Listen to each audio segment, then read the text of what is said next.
My loving brothers and sisters, Queridos irmãos e irmãs, obrigado por suas orações em meu favor. Eu senti isso.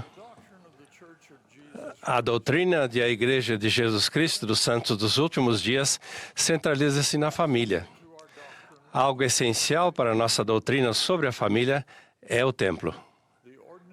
As ordenanças lá recebidas nos permitem retornar como famílias eternas à presença de nosso Pai Celestial. Até a Conferência Geral de abril de 2025, o presidente Russell M. Nelson havia anunciado a construção de 200 novos templos. Ele amava anunciar novos templos ao final de cada Conferência Geral. E todos nos alegrávamos com ele. No entanto, com o grande número de templos que estão, neste momento, nas fases iniciais de planejamento e construção, é apropriado que desaceleremos o anúncio de novos templos. Portanto, com a aprovação do Quórum dos 12, não anunciaremos nenhum novo templo nesta conferência. Neste momento, continuaremos a providenciar ordenanças do templo aos membros da igreja em todo o mundo. Também informaremos quando e onde anunciaremos a construção de novos templos.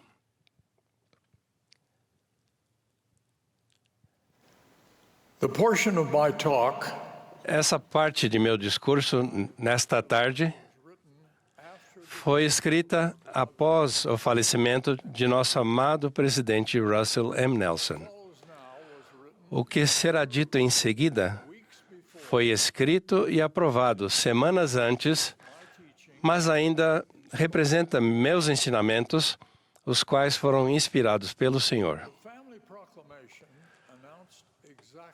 A proclamação sobre a família, anunciada há exatamente 30 anos, declara que a família foi ordenada por Deus e que ela é essencial ao plano do Criador para o destino eterno de seus filhos. Também declara que o mandamento dado por Deus a seus filhos de multiplicarem-se e encherem a terra continua em vigor.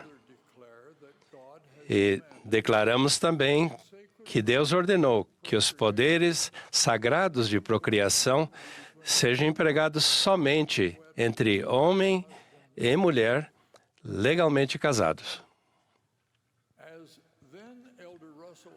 O então Elder Russell M. Nelson ensinou à audiência na BYU: a família é fundamental no plano de Deus. Na verdade, um dos propósitos do plano é exaltar a família. A Igreja de Jesus Cristo dos Santos dos Últimos Dias é muitas vezes conhecida como uma igreja centralizada na família. E ela realmente é. Nosso relacionamento com Deus e o propósito de nossa vida mortal são explicados em termos da família. O Evangelho de Jesus Cristo é o plano de nosso Pai Celestial para o benefício dos filhos espirituais dele. Podemos realmente dizer que o plano do Evangelho nos foi ensinado pela primeira vez em um conselho de uma família eterna.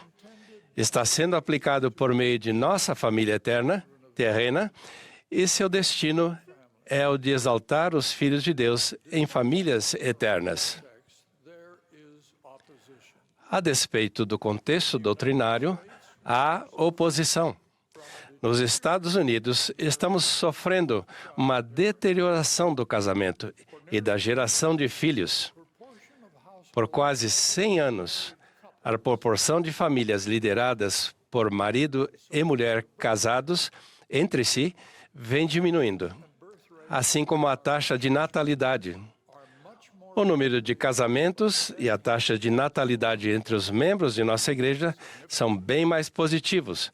No entanto, também diminuíram significativamente.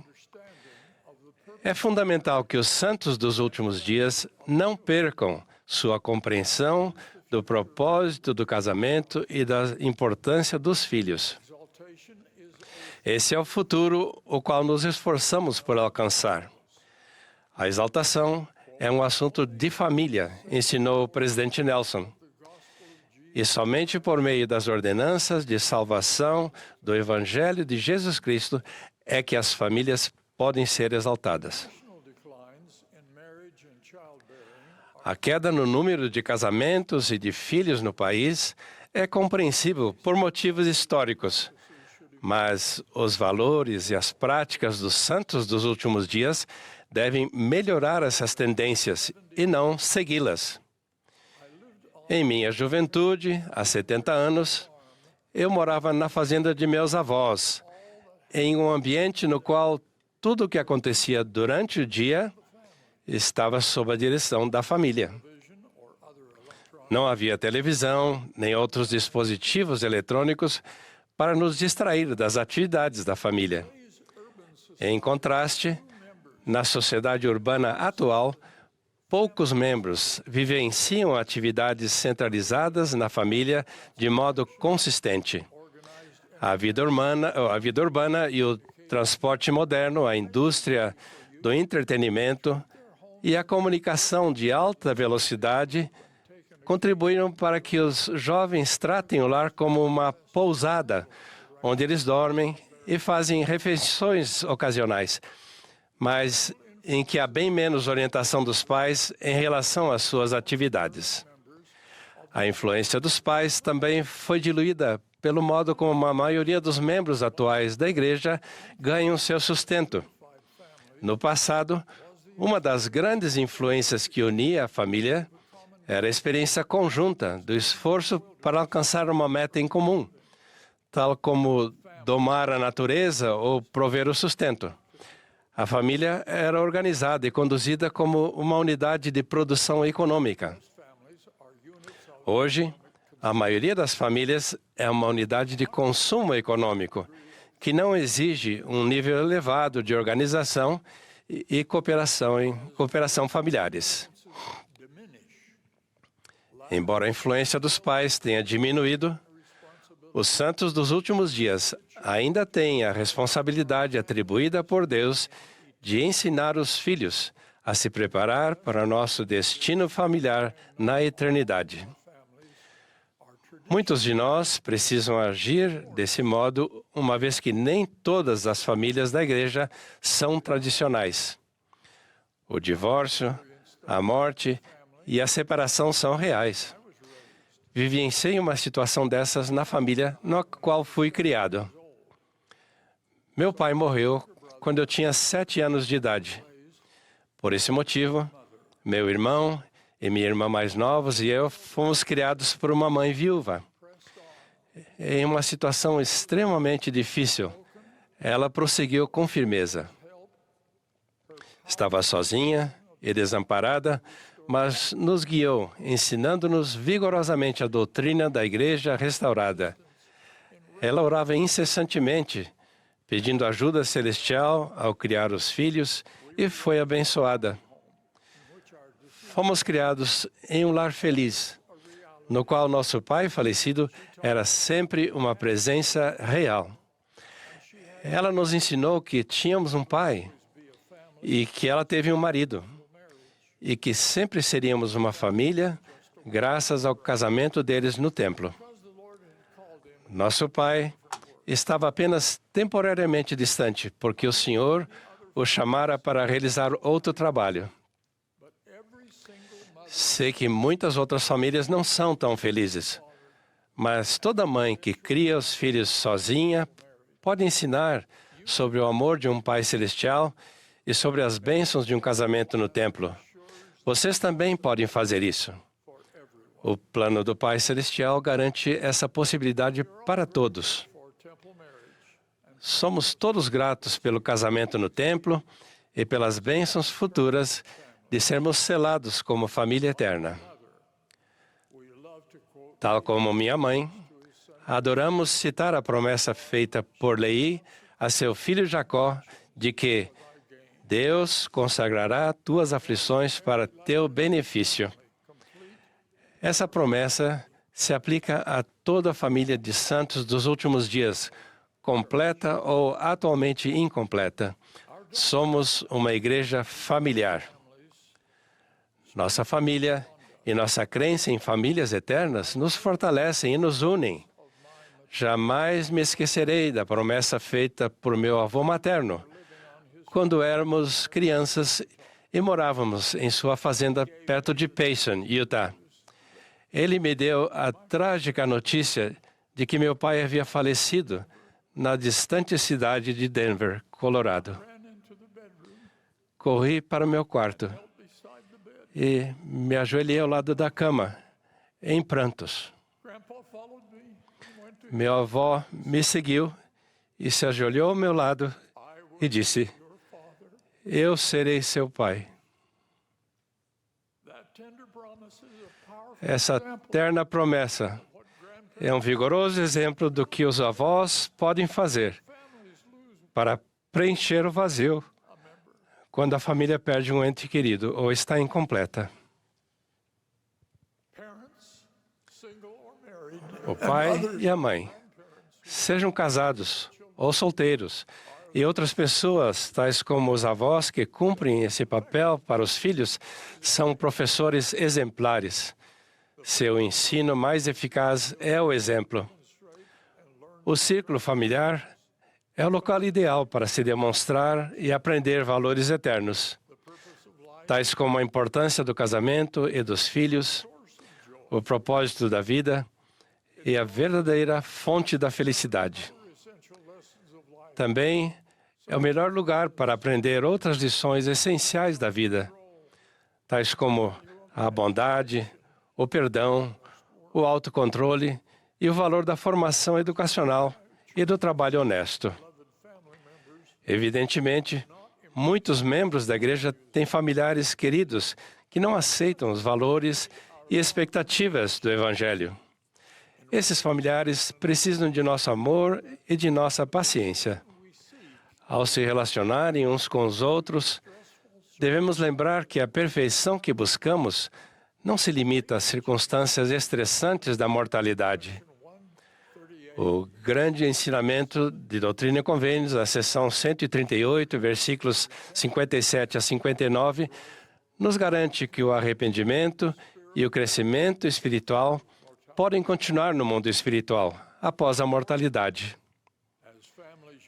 E, mais importante, ao nos unirmos em família para nos fortalecermos mutuamente, devemos todos lembrar que os pecados e as falhas inevitáveis que vivenciamos na mortalidade podem ser perdoados por meio do arrependimento, graças à gloriosa e salvadora expiação de Jesus Cristo. Nosso Salvador Jesus Cristo é nosso maior exemplo. Seremos abençoados se moldarmos nossa vida segundo seus ensinamentos e sacrifício pessoal. O melhor remédio para o egoísmo e o individualismo de hoje parecem tão comuns. É seguirmos a Cristo e doar-nos a serviço do próximo.